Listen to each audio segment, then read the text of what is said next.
Okay, go forward. Smell on the sand, absolutely. How do you do State Senator, go! You guys hear me?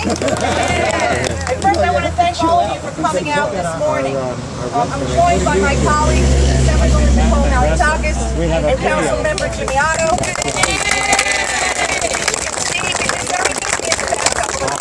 Councilwoman Debbie Rose is at a street renaming which was previously scheduled already, so she had to do that, but she's here with us in spirit.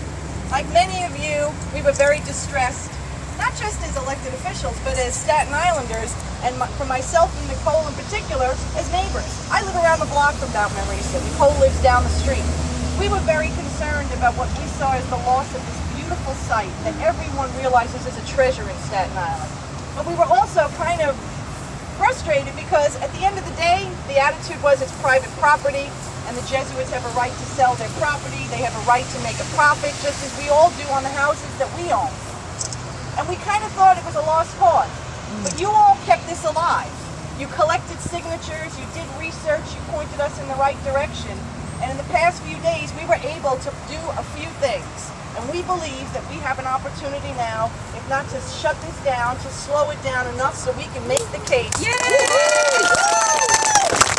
This property is valuable to become developed, just another townhouse development. Yay! We make the front page of the advance. But hey, front page is the front page.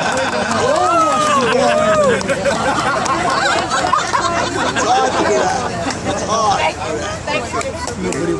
But you see clearly the steps we've taken, requesting the Attorney General step in and take a look at this. Nicole's going to talk a bit about the charitable contributions issue.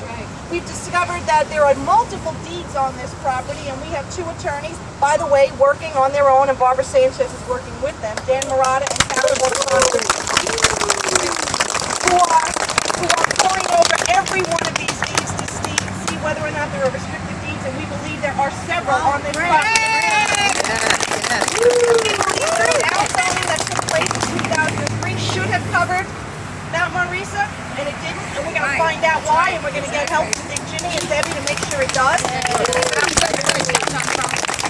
Oh, bring it close to my mouth. We believe that this property should have been included in the Hillside Preservation District back in the 1990s, and we're going to see why that didn't happen and how we make that happen. Mostly we need time. Time is on our side. If we can begin to make this case, we should possibly save Mount Manresa. But we're going to do it together, and this movement has to grow. So now I'm going to hand this off to Nicole Malitakis, my